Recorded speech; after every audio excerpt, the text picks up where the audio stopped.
dankie vir die voorreg om vanaand weer hier te kan wees. Dankie vir die dag wat verby is. Terwyl ons so in 'n gebeds ingesteldheid is, vlieg sommer gou oor jou dag. So in die teenwoordigheid van die Here. En dan dink jy sommer net aan dit wat gebeur het vandag. Waaroor voel jy A+? Sê sommer vir die Here dankie. Dankie vir dit, dankie vir dat. Dit was goed gewees. Of dit was lekker gewees.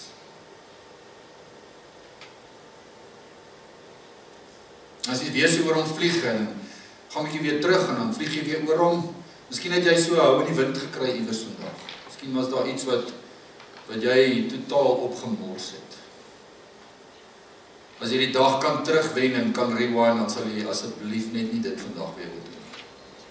Ons is mense, sê sommer dit ook vir die Here. En as jy askies moet sê sommer vir hom askies, vra sommer ook jammer, sê sommer jammer. Bely jou sonde as jy moet sommer.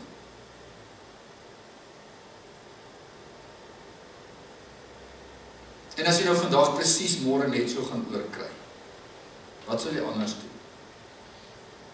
En hoe sal jy dit anders doen? Sê sommer dit ook vir die Here.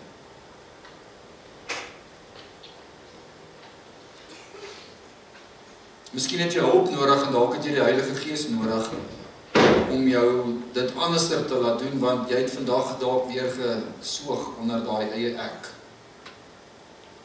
En daai oorlog tussen die gees en die vlees.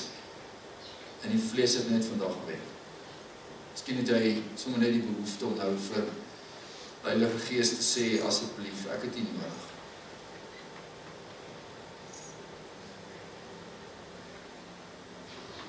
Ja, Here, baie dankie vir vandag. Dankie vir vanaand, dankie vir die geleentheid wat ons nou mag hê om vir hierdie volgende ruk in U teenwoordigheid saam met ander te kan wees en Here verder kan reis en te kan luister wat U ook met ons wil deel en ook U hart te hoor rondom vanaand se tema. Mag U verheerlik word, ons maak ons harte nou oop voor U, ons maak ons denke voor U oop, ons verstand, en ek wil sommer my lyf ook nou vir U gee. Ons bid dit in die naam van Jesus. Amen. Ek groet jou vanaand in die naam van die Vader, en die Seun en die Heilige Gees. Dis 'n baie eenvoudige oefening wat jy kan doen, om jou ook te help om sommer net weer die dag te beleef, en so in die hier en nou te bly, vlieg so oor die dag, so in rewind mode, en pause, en deel met die Here, en leer uit jou foute uit, en sit so met jou hand in die hand van die Here vir die volgende dag. Kom ons hersien net so 'n bietjie, kom ons stof net so 'n bietjie af, was daar nou lank terug, né, gewees, almal sê hulle leer mense iets nou in die klas, en dan môre dan weet hulle niks. So, ons het 'n bietjie begin Sondagoggend, ons oorhoofse tema is, ons het regtig hierdie begeerte, en ek weet dit is jou begeerte, om elke dag optimaal raak te leef. Ons kry dit nie altyd so goed reg nie, oor party dae is ons meer opgewonde as ander dae. Ons wil graag inpas by die Heilige Gees op vars maniere saam met ander spoortrappers dit regkry. Ons het so 'n bietjie gekyk Sondagoggend na 'n ontnigtering en sommer net so 'n bietjie uitpak van wat gaan in die wêreld aan en in jou eie lewe sommer net oor hoe gejaagd is ons regtig. Kry daai prentjie van die foksterretjie wat die bus jaag. Daai klein dash ouetjie wat so rond hardloop. As jy daai fliek mooi gaan kyk, dan het hy eintlik daai gawe gekry om so vinnig te kan hardloop. So dis eintlik iets tot sy voordeel. Maar wanneer jy daai gawe ook misbruik, dan het jy ook 'n probleem. Onthou, die Here het nie 'n probleem met vinnige mense nie. Hy het 'n probleem met gejaagde mense en mense wat voortdurend haastig is. Hierdie Atlas-sindroom ouens. Okay, wat die hele wêreld op jou skouers dra en van die een ding na die ander ding toe hardloop. Ons is gedurig in die toekoms en ons voel sleg oor die verlede. Sondag aand het ons vir mekaar gesê, ons het definitief die Heilige Gees nodig. Hy gaan nie ewester hierdie wonderwerk doen en ons het almal ewe skielik 'n inpas dag wat raak geleef word nie. Hy is 100% saam met ons op hierdie pad, maar ek en jy het ook 'n verantwoordelikheid om wat te doen? Om te sterf aan die vlees. Ons moet die vlees uithonger en ons moet die gees en die goeie goed moet ons kos gee. En dis presies wat ons gisteraand gedoen het. Hoe markeer 'n mens die pas? Hoe kom 'n mens 'n bietjie tot rus? Jy fokus op God, jy spandeer tyd saam met God. Ons het 'n paar oefeninge gedoen, 'n paar goed vir mekaar gegee wat ons prakties kan gaan uitlewe. En ons het afgesluit gisteraand met te sê, 'n ander groot hulpmiddel is om God in die alledaagse raak te sien. Om jou verkyker uithaal en regtig waar God se hand in die klein goedjies in die alledaagse goed in die lewe raak te sien. Ek het vir ons weer net daai skyfie opgesit. En ek herinner jou sommer net aan daai belangrike sê ding daar. En ek het so 'n bietjie opgetel, as ons regtig waar 'n welige plant wil hê, dan help dit nie ons forceer daai plant om te groei nie. Ons probeer eerder dit wat groei verhinder uitsny en van ontslaa raak. En dis waarmee ons in hierdie week en tyd besig is. Goed, vanaand se tema is pas in iemand anderster se skoene. Pas in iemand anderster se skoene. Raak lekker rustig. Sit jou voete lekker plat op die aarde.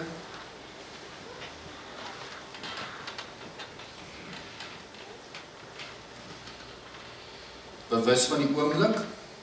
Ek herinner julle sommer net, hoekom doen ons hierdie stil word oefening en hoekom moet ons dit doen? Want ons wil twee goed doen. Ons wil graag ons liggaam en ons fisiese dimensie hier kry. Want ons fisiese dimensie is altyd op 'n ander plek besig. So as jy hom nie of vir haar nie in katrol nie, dan is hy of sy op 'n ander plek. En deur stil te raak en bewus te raak, kan 'n mens sommer net in die hier en nou wees. Baie keer is 'n mens baie gespanne.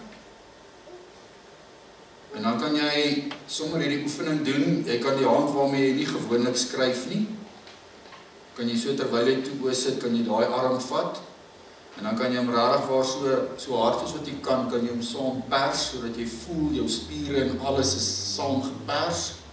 En dan kan jy stadig daai arm losmaak. En dan voel jy die verskil tussen daai arm en die ander arm. En so kan 'n mens jou hele lyf se spiere sommer net so saamtrek en los. Ek nou nie die fisioterapeute met my nou help as ek verkeerd is. Maar jy trek dit so in, jy span dit en die oomblik as jy dit los, dan verlig jy bietjie daai spanning op daai spier. Jy kan so van jou voete af deurwerk tot by jou kop. Jy kan jou gesig saamtrek en dan los. En daarmee saam kan jy 'n bietjie asemhalingsoefeninge doen. Jy kan terwyl jy dit saam trek en jy inasem en as jy dit loslaat, dan kan jy 'n bietjie asem diep uitblaas, soos dat jy jou spier ontspan. En as jy so deur jou lyf gaan, dan ontspan jy bietjie daai spanning wat in jou lyf is. En die tweede belangrike ding is ons wil bewus wees van God se teenwoordigheid. Dis hoekom ons stil word. So ek wil hê ons moet so in hierdie stilte sit en dan gaan ek vir jou 'n teks lees. En dan gaan ek vir jou 2 minute kans gee om oor daardie teks te dink.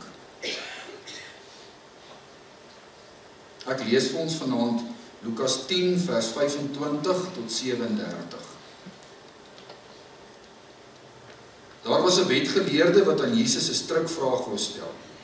Hy staan toe op en hy vra: "Meneer, wat moet ek doen om die ewige lewe te verkry?" Jesus sê vir hom: "Wat staan in die wet van Moses geskrywe? Wat lees jy daar?" Hy antwoord hom: "Jy moet die Here jou God lief hê met jou hele hart, met jou hele siel, met al jou krag en met jou hele verstand en jou naaste soos jouself."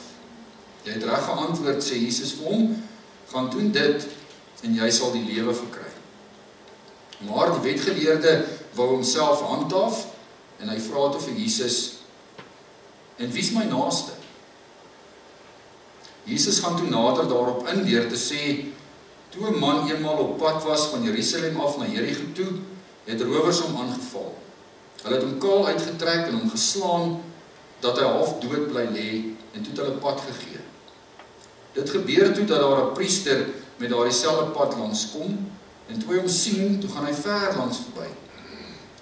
Net so het daar ook 'n leviet by die plek gekom, en toe hy hom sien, gaan hy ook ver langs verby.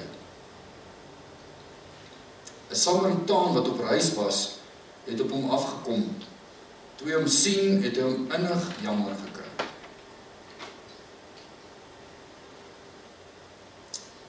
Toe hy hom sien, het hy hom innig jammer gekry. Hy het na hom toe gegaan, hy het sy wonde met olie en wyn behandel en hulle verbind. Toe het hy hom op sy rydier gehelp en hom na 'n herberg toe geneem en hom daar verder versorg. Die volgende dag haal hy 2 muntstukke uit en hy gee dit aan die eienaar van die herberg en hy sê, sorg vir hom. En as jy meer onkoste het met hom, sal ek jou betaal wanneer ek hier langs terugkom. Wie van hierdie 3 is volgens jou die naaste van hom wat onder die rowers verval het? Die wetgeleerde antwoord, die man wat aan hom medelee bewys het. En toe sê Jesus vir hom, gaan en maak jy ook so. Dat hy, ons gebruik hierdie teks so, terwyl hy so in ons gedagtes is, kan jy hom net so hou, as die Heilige Gees vir jou nou ietsie oproep, of jou herinner aan iets, dan sit reg so, anders is hy net so in ons gedagte wêreld. Ek wil sommer vanaand met hierdie vraagie begin, dink julle, dat ons visie van Basileia gemeente is in harmonie, in sync met Jesus se visie van ons gemeente.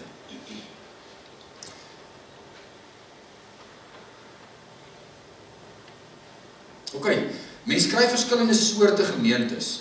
En ek wil sommer net vir julle so 'n paar goedjies rondom dit lees, en dan is dit waarmee ons vanaand besig is. Jy sal dadelik hoor, ons worstel met hoe kry ek dit reg om elke dag optimaal in pas uit te leef in die koninkryk van God. Ons het vir mekaar gesê, dit is nie net 'n goeie oefening waarmee ons besig is om beter te voel nie. Ons is hier met 'n spesifieke doel. So, wat is jou siening van kerk en van ons gemeente? Gemeentes, ek lees vir julle wat die navorsing sê en wat die ouens hieroor skryf, is tradisioneel geneig om hulle self te sien as 'n gelowige klub of 'n geestelike volstasie. Ons kry petrol vir die week. Die lidmate is die passiewe ontvangers en die geestelike goedere word deur die gemeente aan hulle gelewer. Die dominees en die kerkraad en die leiers is die enigste persone wat gesien word as in die bediening. Van lidmate word hoogstens verwag dat jy die eredienste bywoon, dat jy sal deelneem aan die aktiwiteite van ons gemeente, dat jy finansiëel sal bydra tot die bedienings van die gemeente. Die gemeentekultuur is 'n geslote kultuur. Dis 'n ons en 'n hulle. Vreemdelinge word dikwels met agterdog beheen en agterdogtig uitgekyk. En nuwe lede hoor vinnig, hier maak ons so. Okay. 'n tweede soort gemeente, tipe gemeente, is 'n gemeente wat weet dat hulle 'n roeping het teenoor die wêreld buite die gemeente. Die meerderheid lidmate is steeds passiewe ontvangers van die geestelike goedere en die dienste wat die gemeente lewer. Terwyl slegs enkele individue met die ondersteuning van die res deur hierdie gemeente uitgestuur word om namens hierdie gemeente sendingwerk in die wêreld te gaan doen. Ons kan na hierdie tipe gemeente verwys as 'n gemeente met 'n sending en sendelinge. Sending is bloot 'n aktiwiteit van sommige mense in die gemeente, naas al die ander klomp aktiwiteite wat hierdie gemeente ook in stand hou. En dan kry jy mense tipe toedeur gemeenskap. Hierdie gemeente kan beskryf word as 'n toedeur. Die lidmate van die gemeente is 'n hegte familie wat vir mekaar omgee, met mekaar hande vat.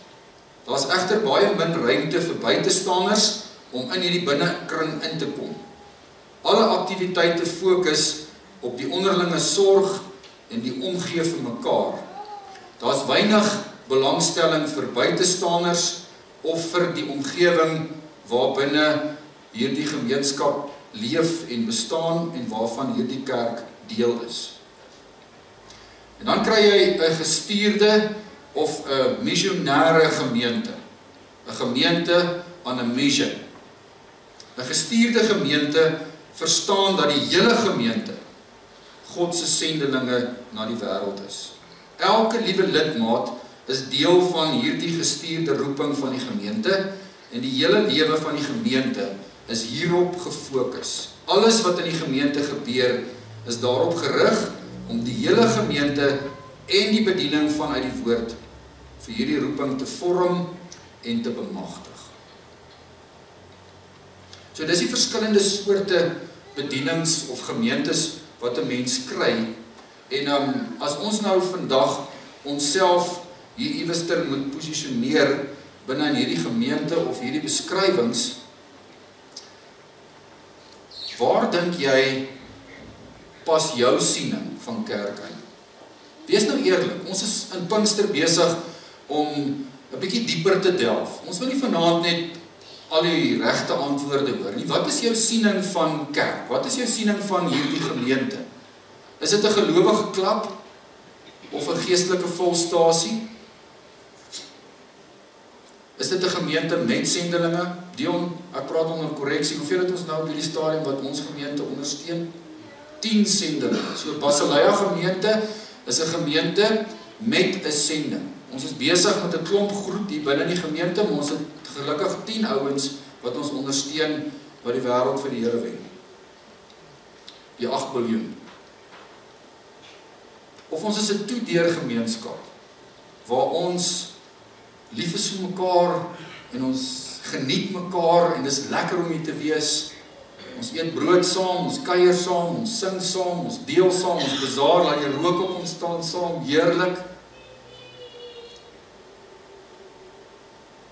Maar die hulle is nog ver van ons af. So waar is jy, waar is ons? Ek kan sommer vanaand vir julle reguit sê, ek dink nog nie ons is by die missionêre gemeente. So miskien is daar gedeeltes van dit wat al sy kop begin uitsteek oor al die jare, het ons al mooi tree gegee en ons het al wonderlike goeders beleef en ervaar. Maar ek dink nog nie ons is daar by 'n missionêre gemeente nie. Baie mense maak die fout en dink 'n missionêre gemeente is mense wat besig is met missions, wat sendelinge het en wat hierdie sendelinge ondersteun. En dit het ons. Maar dit maak van ons dan 'n gemeente met 'n sending en sendelinge. So ek is oortuig daarvan, ons raak verveeld met die geestelike. En ons raak gewoond aan die geestelike goeders. En daarom kry ons dit reg om die geestelike kompartement en komponent van ons lewe los te maak van ons gewone lewe. Ek het gedink oor hoekom sukkel die vervolgde kerk nie om elke dag raak te leef nie. Hoekom sukkel vervolgde Christene nie om in 'n noue, intieme verhouding met God te wees nie? Dink jy die Christen wat iewester vir sy geloof vervolg word, wat môre die doodskoot kan kry, hy of sy lewe so lukraak deur die lewe, of probeer hulle met alles wat hulle het, die lewe raak leef, vandag raak leef? Ek dink so. En ek dink hulle is baie meer in kontak met God en met die geestelike wêreld, omdat dit 'n realiteit is wat hulle elke dag in hulle lewe beleef en ervaar. Dit gaan met mense met wie dit swaar gaan, gewoonlik geestelik beter as mense met wie dit goed gaan. Jy het jou worstelinge, maar wanneer dit swaar gaan met jou, wat doen ons dan? Dan doen ons natuurlik meer geestelike goed. Ons bid meer, ons lees meer Bybel. Jy was dalk vir maande nie in die kerk nie en as dit swaar gaan en jy gaan deur 'n moeilike tyd, dan kom jy terug kerk toe. Prys die Here daarvoor. As iemand al ooit vir jou gesê het, ja, maar as dit goed gaan is jy nooit hier nie, nou gaan dit swaar met jou, nou is jy ewe skielik in die kerk, sê prys die Here daarvoor. Waarna toe moet jy anders te gaan? Dis die regte plek om na toe te kom as dit met jou swaar gaan. Maar wanneer dit met ons swaarder gaan, dan leef ons elke dag makliker raak, want ons is gefokus op oorlewing vir hierdie dag. Stem jy saam? Dink bietjie oor. Ek dink, as ek en jy anders te dink, met 'n ander visie besig is rondom kerk wees, gaan ons minder elke dag misleef. Want dan het ek en jy 'n ander agenda, en dan is ek en jy besig met ander goeders, en ons het 'n ander fokus, en dit gaan ons in die hier en nou by die opgestaande Jesus hou. Kan julle onthou wat het Luther gesê? Lewe asof Jesus gister vir jou gesterf het aan die kruis, vandag vir jou opgestaan het uit die dood, en môre weer gaan kom. Ons is nou in die opgestaande tyd, in die geestyd, dis waar ons is. Julle moenie worry oor die verlede, oor jou sonde nie. Bely dit, die Here is getrou en regverdig om dit te vergewe. Maak seker jy die kruis omarm en jy is wedergebore. Dan is jou verlede gecover. Moenie worry oor die toekoms nie. Jesus sê ek kom weer. Glo julle dit? Ek kom weer. Toe hy so opstyg en die ouens kyk so in die lig, sê hulle vir hulle, waarna kyk julle so? Hoekom staar julle so na die hemel? Hy kom weer. So die toekoms is gecover. Maar die hier en nou is in ons hande. En ek dink ons het partykeer 'n verkeerde siening van kerk wees en hoekom ons hier is. En dit maak ons verveeld. En daarom raak godsdienst maar vir ons 'n vervelige ding. En kom ons kerk toe, lees Bybel en gaan huis toe en volgende Sondag kom ons weer. En wanneer ons groei en ons meer in lyn kom met Jesus se siening, dan dink ek gaan ek en jy te besig wees. Die avontuur gaan so wonderlik wees, dat ek en jy elke oomblik van elke dag gaan fokus en sê, ek wil vandag raak leef. Want ek is op 'n missie. Ek is deel van God se span, en ons gemeente is 'n missionêre gemeente, wat nie net 'n paar oudjies in die veld het nie, maar wat 'n omgewing om ons met die evangelie en die goeie nuus van Jesus wil bereik. En dit hou my elke dag geestelik besig. En dit laat my fokus op vandag. Jesus, toe hy uit die dood uit opgestaan het, het vir 40 dae lank op verskeie maniere aan mense kom bevestig dat hy uit die dood uit opgestaan het. Karine het dit vir ons mooi gesê donderdagoggend. Hy het aan die vroue verskyn, hy het aan sy disippels verskyn. Die woord van die Here sê, hy het by geleentheid aan meer as 500 mense verskyn.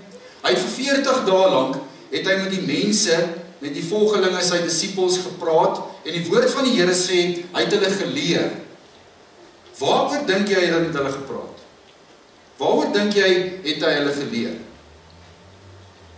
Gaan lees die evangelies, gaan soek dit so 'n bietjie, gaan nie vanaand vir jou sê waar dit staan nie, gaan soek dit sommer 'n bietjie. Die woord van die Here sê, hy het in hierdie 40 dae, het hy hulle geleer aangaande sy koninkryk. Hy het hulle vir 40 dae geleer, ek gaan weg, nou vertel ek vir julle hoe ek die wêreld sien, wat ek wil hê julle moet doen, julle sal krag ontvang, en my gees gaan oor julle kom, en ek wil hê wat, julle moet my advokate wees, en vir almal verduidelik, hoekom doen God dit, en hoekom doen hy nie dit nie, nee, getuies. Julle moet my getuies wees, en waaragtig, julle het julle al mooi gelees. Net voordat hy opgestyg het hemel toe, sit hierdie rakkers langs mekaar, en die een vra, vir my is dit nou die tyd, om hierdie lotte in Rome uit te sort, die Romeinse ryk in die bed te sit, die lig af te sit, en die baas te word, Jerusalem, Israel te herstel. So by the way, Jesus, aan watter kant van jou gaan ek sit? Die regterkant of die linkerkant? Na 40 dae het hulle nie 'n klou van waaroor gaan die koninkryk nie. Ek dink hy het maar net so opgestyg en sê engele gesê, sê vir hulle ek kom weer. Gelukkig nie. Wag vir 10 dae sê hy. Wag vir 10 dae en dan sal ek my gees vir julle stuur. En weet julle wat? Gaan lees Handelinge. Die kerk het radikaal verander. Hulle die pennie het gedrop oor die koninkryk van die Here na die uitstorting van die Heilige Gees. Toe daai wind klaar gewaai het en daai bo vertrek en hulle daai vuur op hulle koppe gekry, het hulle daar uitgegaan en daai mense met die Heilige Gees in hulle het die koninkryk gesnap. Hulle het na 'n wêreld toe gegaan, hulle het die wêreld omgekeer. Dis as gevolg van hulle dat ek en jy vandag die evangelie van Jesus Christus het. Die Heilige Gees het daai leer in hulle koppe oopgemaak, ontsluit en hulle het ingekoop en hulle het gegaan en nie vir 'n aardse volk geveg nie, maar vir die hemelse koninkryk. En dis hoekom ons vanaand hier is. En dis hoekom ons die tema op die tafel sit van in die skoene van iemand anderster, want om in die skoene van iemand anderster te kom sê, ek begin anderster dink oor hoekom ek hier is. Ons kan baie maklik 'n hele Pinkster hier sit en hoogs teologies redeneer oor die Heilige Gees. En ons kan oor al die gawes van die Heilige Gees praat. En ons kan oor al daai wonderlike goed praat. Hoekom dink julle sal die Heilige Gees sy gawes in my en jou ontsluit as ons 'n toedeur gemeente is wat net oor mekaar die hele tyd bekommerd is en oor die hulle daar buitekant niks voel nie? Waarom sal die Heilige Gees enigsins ons kragtig vul as ons hier sit vir ons eie geestelike verryking en die kerk en dit waarmee ons hier besig is, het net 'n volstasie geword vir my petrol vir die week sodat ek asseblief net kan survive tot volgende Sondag.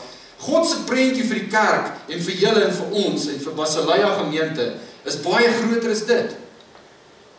Dis 'n praktiese hulpmiddel wat die Here vir my en vir jou gee om hierdie ratreis van hierdie wêreld wat oor môre en gister gaan te werk. As ek en julle snap, julle, dat die Here se visie vir sy kerk is om 'n wêreld daar buitekant te gaan bereik, dan is die Heilige Gees iemand anders vir ons. Hoekom hy deel is van ons lewe, is dit 'n ander storie. En ek en jy gaan anderster met elke dag omgaan. En ek wil so in die begin vanaand vir jou sê, ek is oortuig daarvan, dat wanneer ons missionair begin dink, en missionair gaan begin leef, gaan ons elke dag meer raak leef.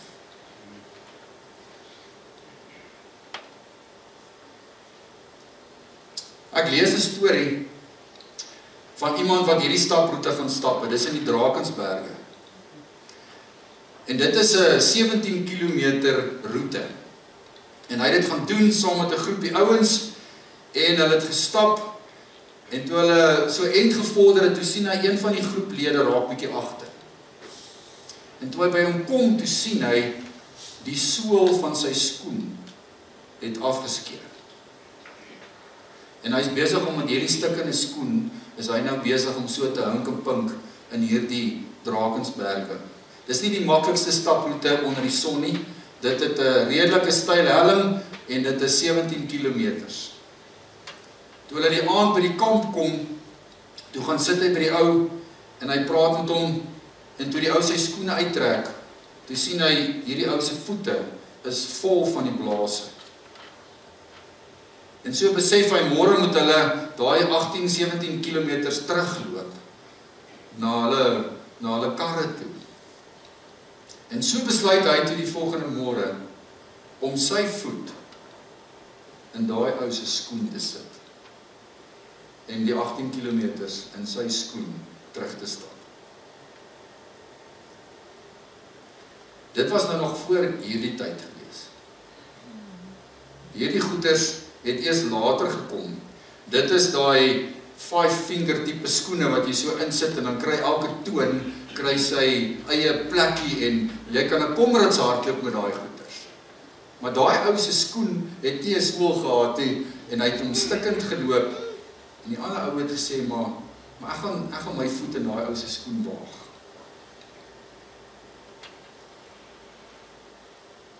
As ons Lukas 10 lees, dan sien ons hoe klim Jesus in mense se skoene. Ek het nie vanaand tyd om vir jou Johannes 1 vers 6 tot 18 te lees nie, maar gaan lees dit bietjie in jou stilte tyd. Dis die mooiste beskrywing van hoe Jesus sy hemelse heerlikheid gelos het en hoe hy in ons mense se skoene ingeklim het. Ek weet nie of jy al die teologiese woord inkarnasie gehoor het. Julle moet daarom die hele Pinkster 'n nuwe woord leer. As jy daar by die werk kom en iemand vra, wat het julle nou daar geleer? Nee, inkarnasie. Wat beteken inkarnasie? Inkarnasie beteken vleis word, vlees worde. So Johannes 1 vers 6 tot 18 kom vertel vir ons in Johannes se eie manier, hoe het Jesus hierdie inkarnasie laat plaasvind? Hoe het hy in die vleis van die mens ingekom? En die teks sê, in die Griek staan daar, hy het eintlik tent onder ons kom opslaan. Hy het kom tabernakel opslaan tussen die mens. Die Godheid het kom woon tydelik tussen ons. Dis inkarnasie. is om tussen die mense te kom, eintlik in ons tema se taal vanaand, om in die mensdom, die aarde, se skoene in te kom, om iets van die hemelse heerlikheid vir hierdie aarde te kom wys. 1 Johannes 2 vers 5 tot 6 sê, as jy sê jy's 'n kind van die Here, dan moet jy in hierdie skoenvoetspore van hierdie Jesus kom loop. Die disippels vra vir Jesus, maar Jesus, waar is die Vader? Hoe lyk God? Dan sê Jesus vir hulle, as julle my gesien het, het julle my Pa gesien. Ek het die hemelse werklikheid, my onsigbare Pa, het ek vir julle kom wys. Ek het in julle skoene ingekom, in julle stikkende skoene, in julle sonde nood, het ek daar die hemelse heerlikheid gebring, in hierdie aardse gemors in, sodat julle iets van my hemelse Pa kon beleef en kan ervaar. Soos ons vanaand sê,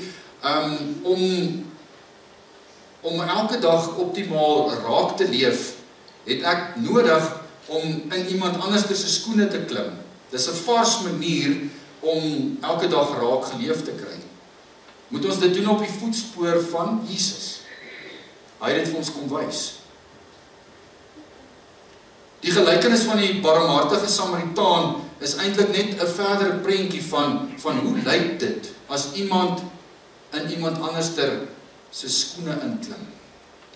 Ek het in die begin van die jaar 'n bietjie hieroor gepraat en ek het vir julle gesê, die Samaritaan aan die ander kant van die pad is eintlik maar 'n Jesus en hoe hy kom wys hoe behoort dit te gebeur in hierdie wêreld waar ons leef. So hierdie slim kerkou is besig om met Jesus te redeneer. En dan vang hy hom uit en dan sê hy, probeer hy hom uitvang en sê, Jesus, wat een van die gebooie is nou die grootste een? Hy was daarop uit om 'n bietjie breingimnastiek met Jesus in daai oomblikke toe te pas. In moderne taal vanaand, Jesus, watter een van hierdie beskrywings van die kerk dink u is nou die regte een? En Jesus is altyd 'n tree voor, nee, hy was 'n tree voor hierdie slim ou. In plaas van om in hierdie breingimnastiek te verval, sê hy vir hom, wat sê jy? Hy antwoord hierdie ou se vraag met 'n vraag. En daar sit hy om 6060 in die bed. Want hierdie ou het gedink, nou gaan ons hier in 'n bietjie breingimnastiek verval, en dis waarmee die kerk uitstekend is. Ons kan lekker breingimnastiek doen. Ons kan ure en ure met mekaar redeneer oor wat is reg en wat is verkeerd en wie so en wat is dit en wie's waar.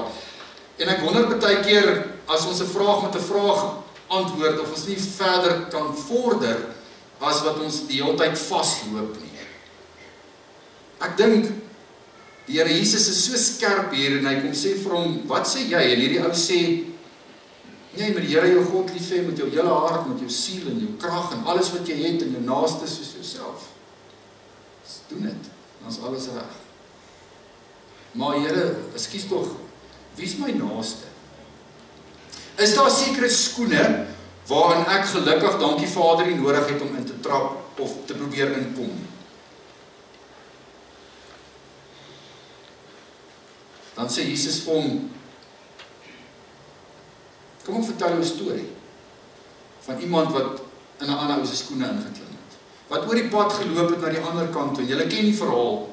En dan loop die priester verby, want hierdie skoene wat daar lê waar hy in sy voete moet sit is vir hom onaanvaarbaar. Daar's genoeg redes, dis anderster, dit lyk vir hom vreemd en hy is nie bereid om sy voete binne in hierdie skoene te sit nie. Hy gaan onrein word, hy sien nie kans vir dit nie. Die Lewiet kom verby met dieselfde ding, toe die Samaritaan kom, sit hy sy voete pens en potjies binne in hierdie skoene. Hy klim in hierdie ou se situasie in en hy bederf hom, hy versorg hom, hy gee meer as wat dit nodig is. En dan ken nie uiteinde. En dan sê Jesus vir hom, ek het net vir jou 'n vraag gehou. Wat een van hierdie was die naaste aan hom wat in hierdie nood verval het? En dan sê hy, die een wie aan hom medelee bewys. En dan wat sy gaan doen is. So ek dink in hierdie verhaal is daar 'n klompie redes wat opvallend is, hoekom hulle nie bereid is om in daai skoene te klim nie.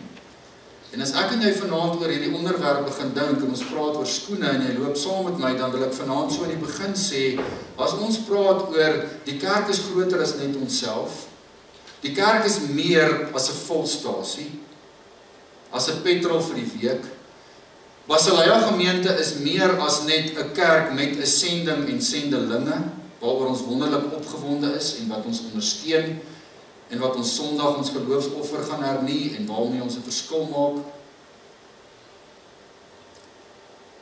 Maar wanneer die Here vir julle sê, en vir my sê dat, daar's meer, dan is ons ook baie keer geneig om te sê, maar hier is ons rede, hoekom ons sê, ons sien nie daarvoor kans.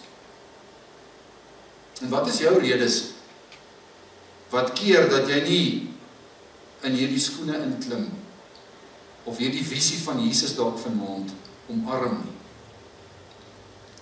Ek wil sommer vanaand vir jou vra, waar los jou skoene spore? Waar los my skoene spore? Kom ons kom nou terug hier na Suid-Afrika toe, Witbank toe, 2025. Miskien wonder jy, miskien is dit moeilik om te dink, maar ek het vir jou plan. Weet jy wat is Strava? Miskien weet julle nie wat is Strava nie. As jy 'n sporterige ou is, dan sal jy weet wat is Strava. Dis iets wat jy aflaai op jou foon, en dan koppel dit aan GPS, en dan as jy hardloop of fietsry, dan praat daai foon wat hier by jou is met die satelliete, en iewers in hierdie wêreld stoor hulle dit, en dan kan jy op die einde van die dag, na die tyd, vir jou 'n prentjie gaan maak van presies waar jy was, en hoe jy gery het, en hoe jy gehardloop het, en hoe ver jy gehardloop het, en waar jy was, hoe hoog dit bo seespieël was. So Strava het op die einde van die dag die vermoë om presies vir jou te bepaal, ek het so ver gehardloop, daar's my roete, dis waar my voetspore was, en weet julle, hoekom is ek nie so op Strava nie? Want wat jy nou doen is ek en Annelie en Dan en Org en jy wat hardloop, ons vorm 'n gemeenskap, 'n community, en as ek gaan oefen, dan is my voetspore en waar ek gehardloop het op hierdie gemeenskap, en dan kan hulle sien wat ek gedoen het. En so kompeteer ons eintlik met mekaar, half virtueel met mekaar, maar die bad van hierdie ding is, jy sien hoe vinnig het daai ou geoefen en hoe stadig het jy gehardloop. En die ergste van alles is, as jy nie oefen nie, dan sien almal dit. So dis jou virtual partner daai. Maar jy kan presies met 'n paar meter verskil, kan jy bepaal waar jou voetspore is. Sê nou maar jy het so 'n ding vanaand hier gehad. Sê nou maar ons het almal 'n GPS of 'n Strava toestel in ons gehad vir die laaste maand. En ek praat nou met jou en met my as wedergebore kinders van die Here, wat lief is vir die Here, wat elke dag in pas met die Here wil loop, wat elke dag raak wil leef, saam met die Heilige Gees, op vars maniere saam met ander spoortrappers. En ons download jou file. Waar gaan jou voetspore wees? Waar trap ek en jy natuurlik ons meeste voetspore?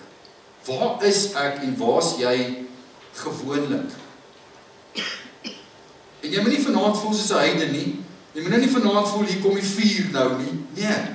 Dis doodnormaal. Pinkster is 'n tyd waar die Here ons verder vat as waar ons nou is. Waar hy ons met sy Gees nuwe denke wil gee en wil sê, kom saam met my vorentoe. Ek gee vir julle krag, nie net vir julleself nie, maar vir my koninkryk en vir jou geestelike groei en vir jou avontuur. So as jou Strava voetspore vanaand net om jou huis is, in jou huis, na jou werk toe en terug, en jy sien, ja, maar dit is so 'n klein wêreldjie waar ek elke dag is. Dan wil die Here vanaand vir jou dit wys en wil hy vir jou sê, weet jy wat? Ek het vir jou meer in gedagte. Ek het vir jou meer in gedagte. En hou by my vanaand, want dis waarmee die Here ons wil huis toe stuur. En hoekom praat ons hier oor vanaand? Die Here wil sê, julle kry dit nie reg om elke dag raak te leef nie. Want julle is so gewoond om dieselfde goed te doen, by dieselfde plekke uit te kom, met dieselfde mense te meng, dat jy vervelig raak. en verveel te raak. En ek wil sommer net jou 'n bietjie kom skud en vanaand vir jou kom sê, daar's ook 'n ander moontlikheid. Weet julle wat is daai? Daai ding het 'n woord. Daai is 'n tipe skoen. Dis moccasins. Okay? Weet julle waar kom daai goed vandaan? Dit kom van daar af. Van die Indiane af. Van daai Indiane in Noord-Amerika. Weet julle wat maak daai skoen uniek? Daai skoene word van vel of leer gemaak. En dit is een skoen, hy het nie 'n sool nie, hy het nie 'n plastiek sool onderaan nie.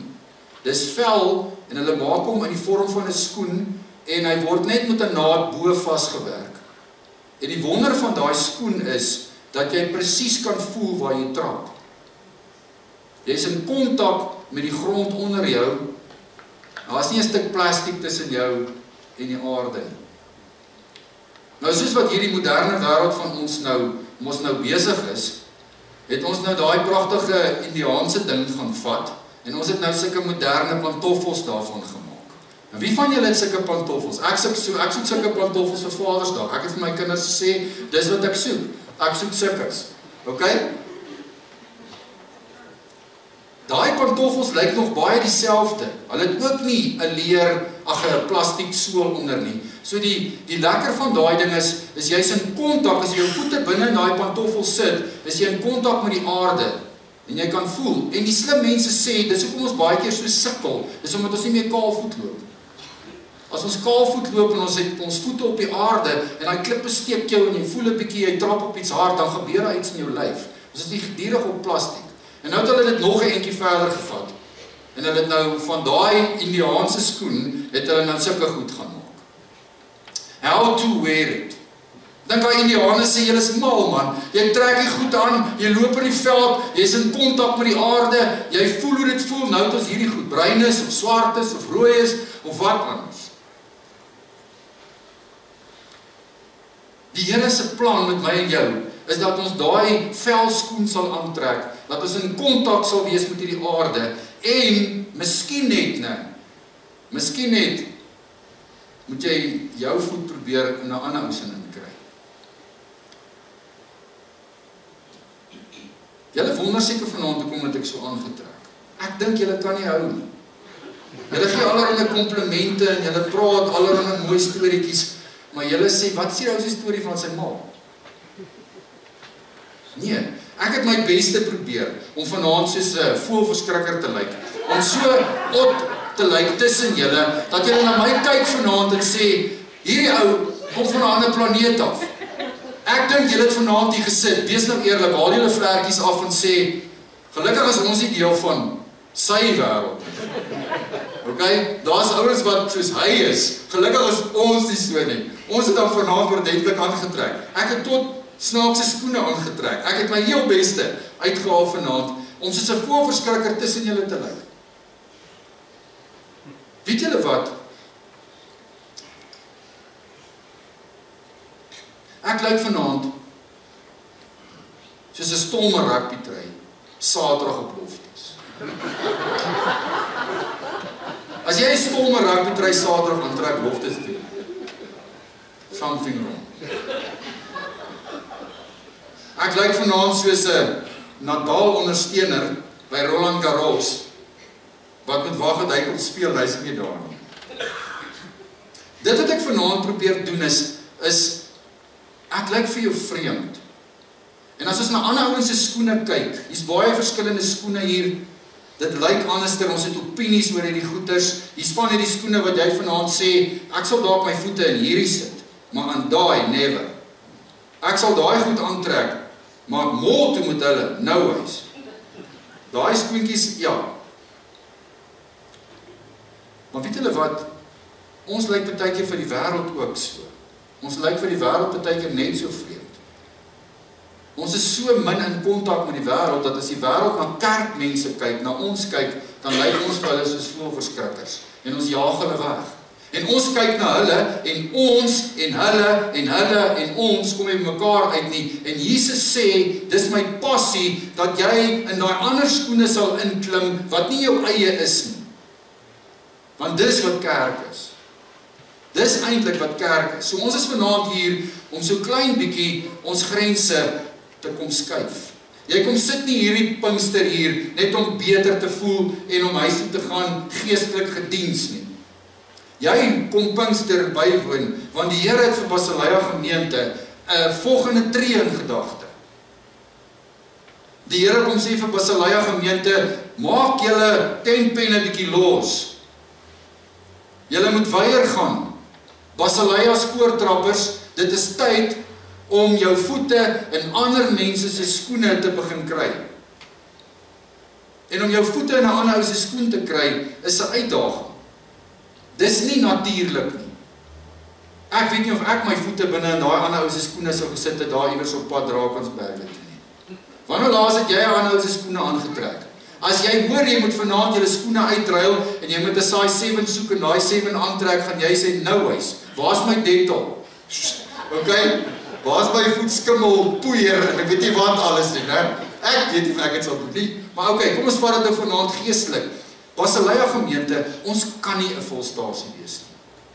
Jy kom op 'n Sondag hiernatoe, jy kry jou petrol vir die week, maar as dit alles waarom jy na hierdie gemeente toe kom, dan is jy met 2% besig en 98% sê Jesus, ai, my Heilige Gees het ek vir julle gegee, ek het alles vir julle gegee, my passie, my plan is om in ander ouens se skoene te kom, om oor kan die pad te kom, om by hulle uit te kom.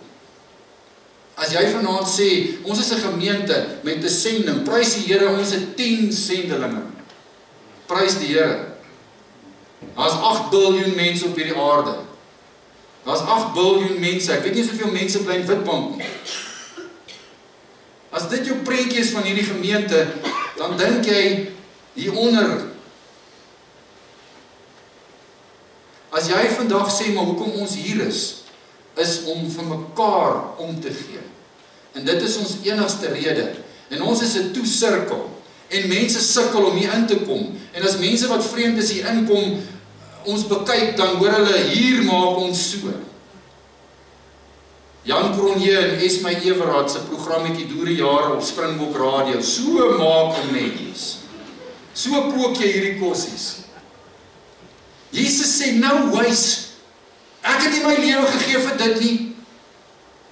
Ek het nie opgevaar hemel toe, my Heilige Gees uitgestort vir julle om mekaar se rug te vryf en dis al waaroor dit gaan nie. Ek wil hê julle moet 'n gemeente wees op 'n missie. Met 'n passie om in jou voete in 'n ander ou se skoene te kry. Hoekom? Sodat my evangelie, my koninkryk kan uitbrei. Dis hoekom ek my Heilige Gees gegee het. Anders het hy net goeie dominees opgelei en ons het julle elke Sondag bepreek en die Bybel vir julle geleer. Dis goed genoeg vir petrol vir die week. Maar julle sal krag ontvang wanneer my Heilige Gees oor julle kom en julle sal my getuies wees. Waar? Jerusalem, Judea, ander kan die pad, binne in 'n ander ou se skoene. En ek wil jou opgewonde maak vanaand. Ek sukkel ook met hierdie goed. Ek sukkel ook hiermee. Ek kry ook koue rillings as ek dink ek moet nou my voete in 'n ander ou se skoene sit. Hoekom moet ons dit doen? As ons Jesus se voetspore volg, dan is ons besig om ons woonbuurt eintlik te besoek en te ondersoek. En dan leer ons om in ander mense se skoene in te kom. En wanneer ons in ander mense se skoene inkom, gebeur daar iets met elke dag in jou lewe. Ek wil vanaand vir jou sê, as jy jou voete in ander mense se skoene begin kry, gaan hierdie dag en môre en oormôre nie meer so boring wees nie. Ons gaan nie meer tyd hê om oor môre te worry en oor om gister sleg te voel nie. Ons gaan opstaan en sê, maar Here, vandag is die dag, vandag is die tyd. Wat is die plan vir my? Ek moet nog 'n bietjie werk ook en ek moet so hier en daar my finansies in plek kry en ek moet gras sny en ek moet al daai goed doen, maar ek is op 'n mission. U Gees is in my. Ek wil u getuie wees. Ek wil u getuie wees. Jy sien, ons kan hierdie prentjie so raak leef. Ons kan op die hoë weë wees. En as jy op hierdie hoë weë ry, dan is dit heerlik en vinnig en lekker. Maar jy het nie 'n klou wat aangaan binne in daai dorp. Toe ek 'n kind was, het ons Durban toe gery en ons by elke liewe dorpie gestop. By elke kafee koffie gedrink, tee gedrink. Jy het deur elke klein dorpie gery. Wat doen jy nou? Jy ry 200 km, dan kom jy by 'n Ultra City. dan klim jy af en klim jy op en ry jy. Tot in Durban ry jy op hierdie snelweg. Jy kom nou weer by mense uit. Jy sien toer aan die ander kant, dis nou Heidelberg. Okay, dis Harry Smit. Dis seker Lady Smit. Vroeger jaar het jy afgedraai en jy tussen daai klein straatjies in beweeg en daar het jy met mense te doen gekry. Ek ken mense vandag wat nog steeds die agterpaadjies ry en by al die klein winkeltjies stop en met die mense te doen kry. Dis heeltemal 'n ander reis van die Kaap af Witbank toe as wat net op die hoofweg.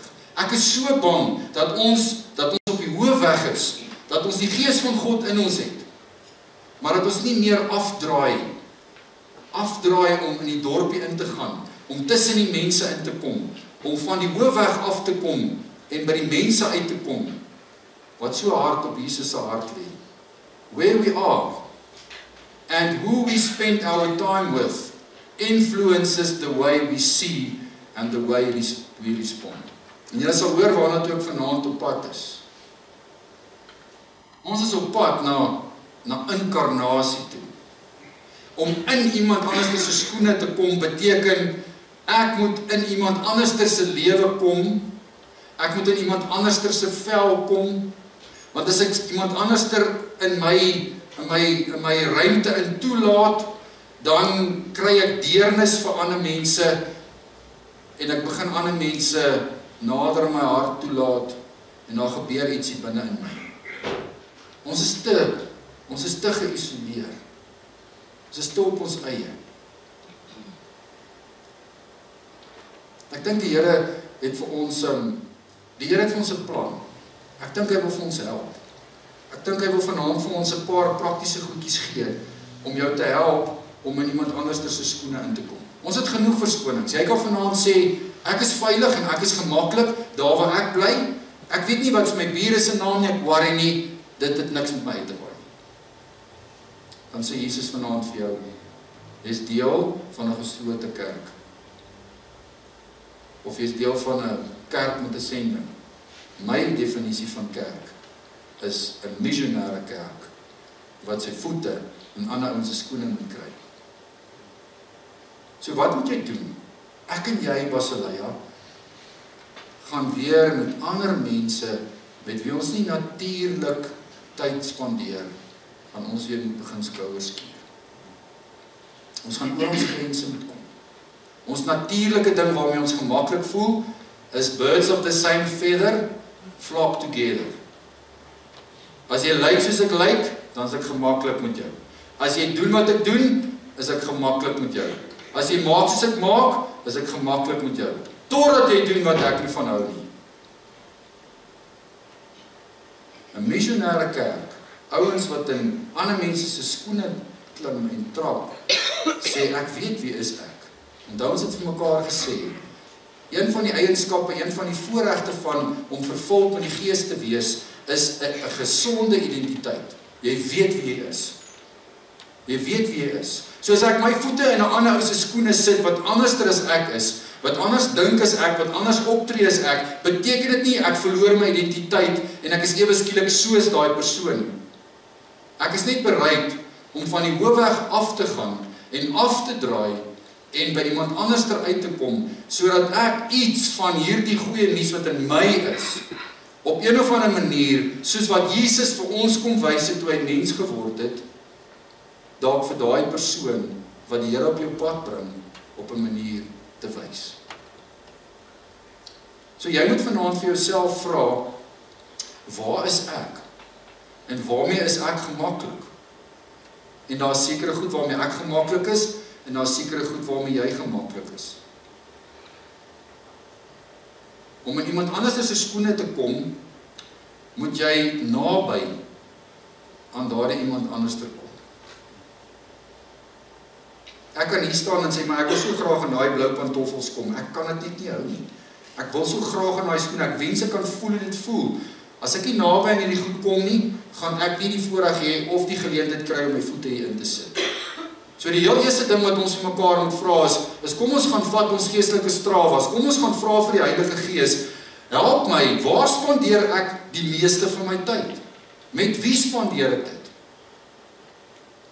Dis 'n voorreg, dis great, maar Here, ek hoor dat daar 'n groter visie in die hart lê. En dit is dat ek my voete in iemand anderste se skoene moet kry. Ek moet begin nader kom aan iemand anderste. Ons lewe in 'n bubbel, julle. Ons lewe in 'n bubbel. Ons was 1 jaar by 'n vakansieoord en dan klim jy binne in daai plastiek balle. Daai groot balle, dan hardloop jy so op die water. Jy word nie nat nie, jy kry net warm daar binne, maar jy's in hierdie bubbel en hierdie ding beskerm jou. En so is ons elkeen in hierdie bubbel.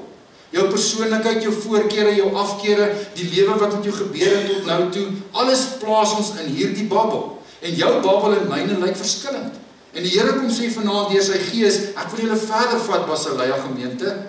Dit help nie ons is op die hoofweg op pad hemel toe nie. Ek wil hê julle moet afdraai.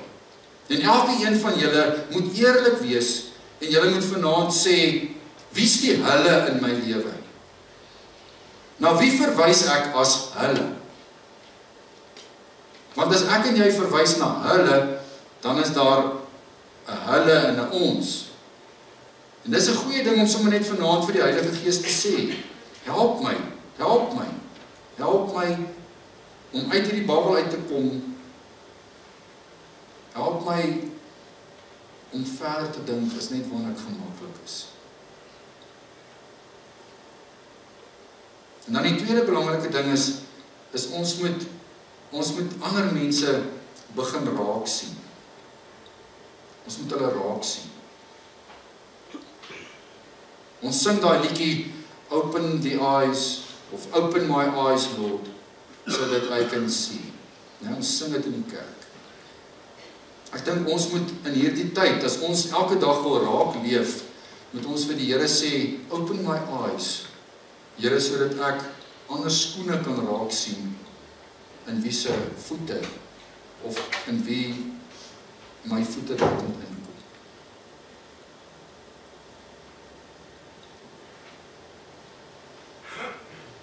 Ek het nou die dag die ongelooflikste gesprek gehad met 2 jong manne, wat sleeve tattoos het van daar af tot hier.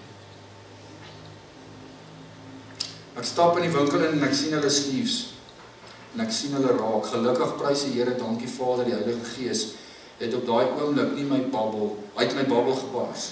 Want my default mode was, julle lyk snaaks, dit maak my ongemaklik, ek weet nie, en weet julle, my oog vang hierdie een ou se sleeve, en daar is 'n kruis daarop. En ek kyk vir dit, en ek sê vir hom, vertel my jou storie van jou sleeve tattoo. Julle? Dis asof jy 'n prop uit 'n ou se mond uitgehaal het. Hy borrel oor.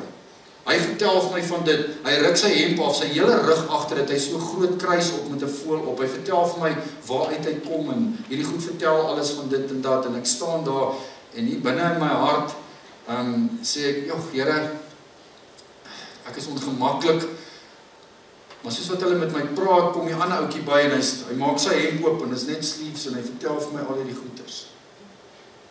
En daai 2 ouetjies borrel oor die Here. En hulle is so opgewonde oor Jesus. En ek staan daar en sê, "Marius, jy's 'n dominee.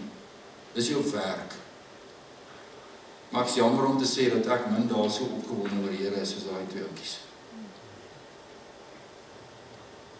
Jy sien, hy vra vir my, "Oom, gaan jy nou ook 'n sleeve kry?" Ek sê, "Never in my life." Ek het lekker met julle gechat. Dis great. Maar ek gaan nie 'n tattoo kry nie. Maar wat wil ek vanaand vir jou sê? Ons het almal hierdie weerstand, wanneer die Here vir ons sê, gaan oor kan die pad, gaan af van die hoofweg, gaan af van dit wat vir jou gemaklik is en mooi is. Ek het nie ewe skielik demon-possessed geraak, omdat ek met daai ouens gepraat het wat so lyk nie. Jy gaan nie ewe skielik goddeloos raak, as jy met 'n ou praat, wat sê, ek glo in geen God nie. Jy gaan nie. Jy weet mos wie is jy. Jy weet wie is in jou. Maar ons ry almal veilig hemel toe op die highway, en hierdie paadjies hier af wil niemand vat nie. En Basileia gemeente, ons kan nie net 'n gemeente wees wat vir mekaar goed is, en bind us together sing, and we are a family and we love one another. En nie buitekant in die straat gaan mense dood, sonder Jesus. Jy ken nie jou bure se naam nie. Jy werk al hoeveel jaar saam met daai iemand, maar jy het nog nooit in jou lewe, het jy eers gestop en gesê, hallo, wat is jou naam nie? Ek dink die Here vat ons verder. Die Here wil ons op ongemaklike terreine laat beweeg. En hierdie ongemaklike terreine is daai terreine wat vir my en vir jou weer ons geestelike reis opwindend maak. Dis daai terreine wat vir my en vir jou elke dag laat raak leef. Want as jy met 'n goddelose ou begin pad loop, nee, en hy sê vir jou glo in geen God nie, man, die Bybel is nonsens. Wat gaan jy begin doen? Jy gaan vir die Here sê elke aand as jy bid, Here help my asseblief, wat moet ek vir 'n ou sê? Wat moet ek maak? So wat gaan ek doen? Dit gaan jou eie geloofslewe ook sommer in 'n nuwe level sit. Is daar mense wat vir jou anders lyk? Is daar mense wat anders as jy doen? Wat gaan ons in hierdie gemeente doen, julle, as hierso op 'n Sondagmôre mense hier inkom waarvan ons op die oog af nie hou nie? Gaan ons hulle uitstuur of gaan ons vir hulle sê, word eers soos wat ons is en soos wat ons gemaklik is mee, dan is julle welkom. Daarom staan ons in hierdie gemeente op die woord van die Here wat sê, ons glo wat ons glo. Maar as jy by daai deur instap en jy glo nie wat ons glo nie, sal ons jou nie wegjaag nie. Almal is welkom in Basileia gemeente. Elke liewe mens. As ons op 'n punt kom waar ons vir mekaar sê, hierdie ons het te toe geraak, dan moet ons iewers by die Here gaan sit, want hy het nie sy gees gegee vir ons net om mekaar se ruggies te krap en beter te voel elke Sondag. Hy roep ons op 'n mission, sit jou voete in ander mense se skoene. En hoe doen ons dit? As jy jou voete in 'n ander se skoen sit, dan shut up jy en jy luister vir daai ou vir sy storie. Jy probeer hom nie oortuig dat hy nou sy hart vir die Here moet gee, dat hy wedergebore moet word, dat hy hel toe gaan. Don't force them. If you want them to grow, remove the stuff that's hindering the growth. En die beste ding om te doen, is om my ou se storie op te luister. En om 'n vraag te vra, sodat jy beter kan verstaan, want die oomblik as ons begin verstaan, dan keer ons nie goed nie, maar dan kry ons deernis. En weet jy wat dan? Dan is ons bereid om 'n volgende tree te gee. Maar as ons in hierdie babbel van ons sit, en hierdie babbel is die hele tyd in ons pad, keer dit dat ek en jy dit waag om ons voete in ander mense se lewens te sit, en dis hoekom elke dag boring word, en die avontuur uit dit weg is. En dan wanneer jy vir jouself gesê het, joh, ek moet dalk 'n bietjie skuif, ek is dalk te gereserveerd, en jy begin mense raak sien, dan is die volgende tree om iets te begin doen. En daarby gaan ons môre aanstaan. Want miskien net, is hierdie skoene wat ek aan het, dalk jou size. En moet ek dalk iets van my nou vir jou gee. Maar as ek net gee, sonder om iewers te hoor, dan word ons net 'n humanitêre organisasie wat in mense se noodbehoeftes voorsien. Maar ons het 'n evangelie, ons het die goeie nuus. En Jesus sê ons moet op elke geleentheid in ons lewe moet ons gereed wees om dit aan te gee. Soek jy 'n opwindende, in pas met die Heilige Gees, raak lewe van elke dag? Vra vir die Gees van die Here om jou oë oop te maak vir die ander skoene waaraan jy dalk jou voete moet begin sit. Gaan gee vir iemand by die werk koffie. Vat sommer net vanmôre 'n koffie en gee sommer net vir daai iemand 'n koppie koffie. Sê so man, ek het sommer net hier 'n stukkie. Die Here gebruik alledaagse goed. Hy gebruik wonderlike goed. En wat weet jy? Wat is die impak daarvan? Hierdie ou sit in Nederland en hy's besig met navorsing. En hy kry die tyding wat sê sy ma's dood.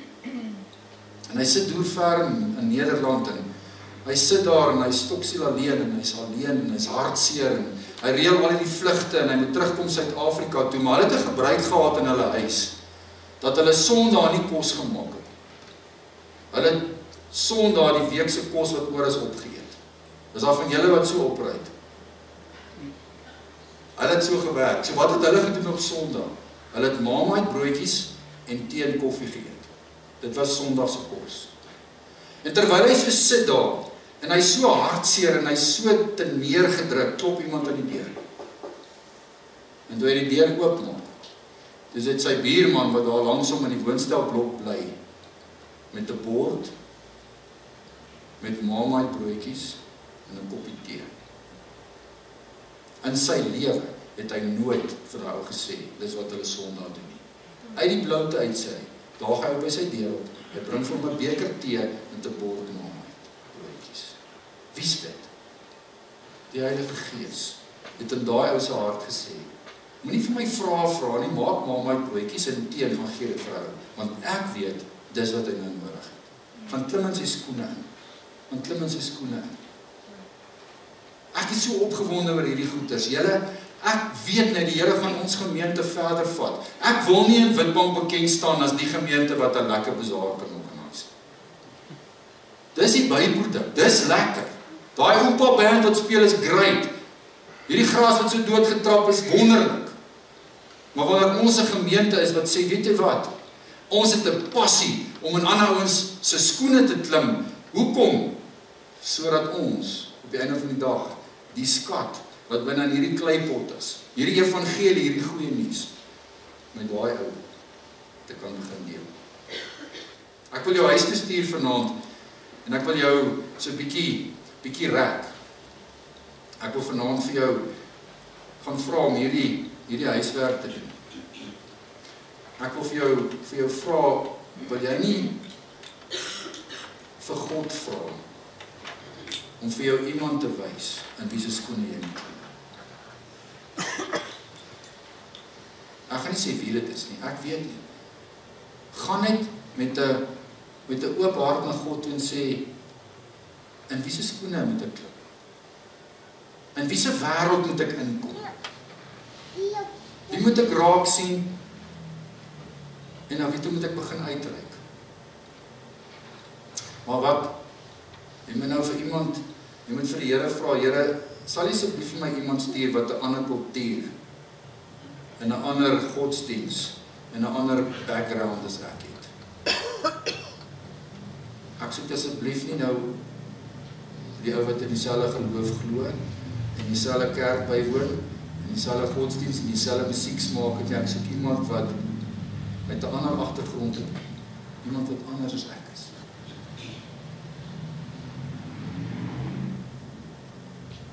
En dan moet jy jou oë oop, en dan moet jy vir die Heilige Gees vertrou, dat hy vir iewers 'n paar skoene gaan neersit, waarin jy kan begin klim, of waarin jy nader moet kom.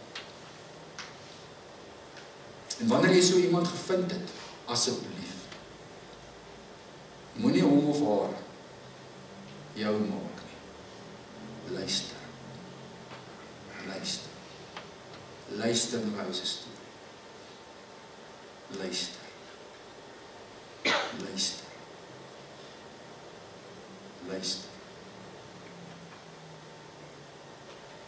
Want as jy luister, dan kry jy empatie. En dan op 'n punt kry jy die geleentheid om dalk 'n tree te gee. Ek wil vir jou as 'n gesin of julle pelle groepie wil ek 'n challenge gee. Ek wil vir julle sê, daai kuierplek waarna toe julle gewoonlik gaan, kies bietjie 'n ander een. As jy na daai ooms toe gaan met die hoed, die ander kant met die hond. Okay? As jy gereeld so toe gaan nou na 'n ander een toe. Maar as jy nog nooit daar was nie, okay, dan vat jy jou familie so toe, en dan gaan sit jy daar op 'n Sondag. As jy altyd aan hierdie kant van die dorp eet, gaan eet aan die ander kant van die dorp. En as jy daar sit,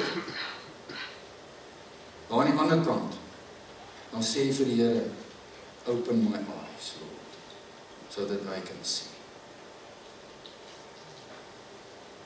Dat ek kan sien wat U vir my wil wys. En dan staan jy nie op en jy sê vir 'n ou, jy gaan hel toe, of jy moet anders dit of dat nie. Open my eyes, so that I can see. Gaan sit daarso, en word bewus van wat jy sien. en wat jy voel, en wat jy proe. En dan vra jy vir die Here, Here, hoe wil U hê moet ek nou reageer? Kyk julle diepe waters? Julle moet goed kyk, daar's nie 'n koerant om te lees nie, dis wat in die wêreld gebeur. Daai queen prinsesie wat nou 'n queen word, sy sit daar. Sy word nou geleer hoe moet sy nou 'n queen wees. So eentjie van haar af sit 'n oom met 'n menu en hy kan nie lees nie, want hy het sy bril op die huis gegee. En sy staan op van daai kant af, sy gaan sit by hom aan die tafel en sy sê, oom, ek sien jy sukkel om die menu te lees. Kan ek jou help? Dit is om iemand anders te skoon. Pinkster is nie hier om ons rug te vryf en te sê mooi so, bly so. Pinkster sê, jy sal krag ontvang, dynamietkrag. En ek wil hê jy moet my getuie wees. Ek wil hê jy moet jou voete in ander mense se skoene kry. Want dit is my siening van die kerk.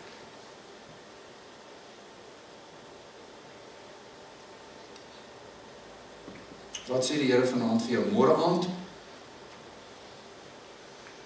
hoef jy nie te worry nie, gaan jy jou skoene uittrek nie. Moenie jou dierskoene by die huis lofte kan hulle maar aantrek. Maar miskien net, né? As jy so 'n pad saam met die Here begin loop, dan sê hy vir jou, Marius, ek wil hê jy moet dit. Sal dit nie wonderlik wees die dag as ons mense in hierdie kerk inbring, wat tot bekering kom, wedergeboorte kom, wat vir jare hulle voete nie in 'n kerk gesit het nie, wat nou begin kerk toe kom. In plaas van om net te skuif. As jy hier is en jy kom van 'n ander gemeente af, prys die Here, great, ons is dankbaar jy is hier. En dis lekker om julle hier te hê. Maar ons wat hier is, ons kan nie net groei uit ander Christene uit. Ons moet groei uit die wêreld daar buite uit wat nog nie vir Jesus ken. So ek nooi jou om vanaand sommer net vir die laaste minuut te sê, praat met my. Miskien het jy nou so 'n ongemaklikheid in jou, dan is dit reg. Miskien is jy vies vir my of kwaad, dis ook oké. Maar maak net jou hart vanaand oop. Ons wil graag elke dag raak leef. Dalk is dit net om jou voete in ander se skoene te begin sit. Here, wys my vir my Heilige Gees, waar spandeer ek al my tyd in? Waar is my voetspore gewoonlik? Dankie vir die geleenthede, dankie dat dit lekker kan wees, dit is lekker. Maar wys sommer net vanaand vir my, en dalk in die dae wat volg, tot waar strek my gemaksone, en waar raak dit moeiliker. En ek bid sommer vanaand, Here, dat U ons oë sal oopmaak, as ons regtig na die ander kant van die dorp toe gaan en ons gaan eet op 'n ander plek, dan wil ons vir U kom vra vanaand. Ons wil dit gaan doen om gehoorsaam te wees. Ons wil graag, Here, anders te kyk. Ons wil sien wat U vir ons wil wys. Ek bid vanaand vir jou, Here, dat U op ons pad iemand sal bring wat nie soos ek is nie. Wat nie 'n carbon kopie van myself is nie. Maar iemand, Here, wat my grense bietjie trek en rek en wat dit vir my ongemaklik en moeilik maak, omdat dit nie is soos ek is nie. Maar Here, ons sien so uit na die avontuur waarmee ons saam met U kan loop. Heilige Gees, dankie dat U ons bekragtig, dat U in ons is, juis om in ander mense se skoene te kan kom, sodat U, Here, hulle kan omsingel met U genade en U liefde. Asseblief, Here, ons wil nie in Basileia gemeente 'n volstasie wees nie. Ons wil nie net elke week om petrol kry om te survive in die week nie. Dankie vir dit wat U vir ons gee en dat U ons versorg en dat dit met ons goed gaan, ons eer U daarvoor. Here, ons wil nie net 'n gemeente wees met 'n sending en 10 sendelinge nie. Here, ons wil elke een U sendeling wees op 'n missie in hierdie dorp. Here, dankie dat ons vir mekaar kan omgee. Dankie dat dit lekker is om deel te wees van hierdie familie. Maar Here, sal U asseblief ons help om die deure oop te los. Sodat die Heiles ook kan deel word van ons. En Here, as hulle hier inkom, dat ons vir mekaar kan sê, hier doen ons soos Jesus wil. Nie soos ons. My gebed is, Here, dat ons sal groei, en dat ons sal kom op 'n plek waar ons 'n gemeente is, wat missionêr is, wat elke liewe geleentheid, of dit 'n bazaar is, of dit 'n kerkdiens is, of dit by my werk is, by die sport, waar ek ontspan, op 'n mission is, om die evangelie en die liefde met ander te deel.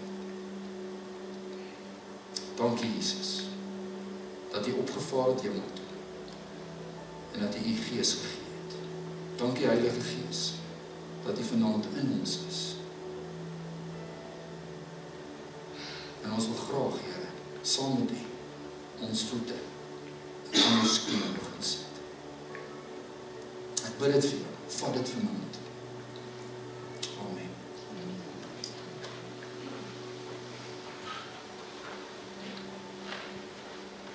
Mag daar stories kom, mag julle ewester baie binnekort op 'n Sondag kom sê, kan ek jou vertel van my ervaring? Kan ek jou vertel van wat dit gebeur en dat gebeur? Ek sê gewoon, mag die genade van die Here, mag sy liefde, mag sy teenwoordigheid met jou wees. Daar waar jy saam met hom op pad is na ander mense se kom. Amen.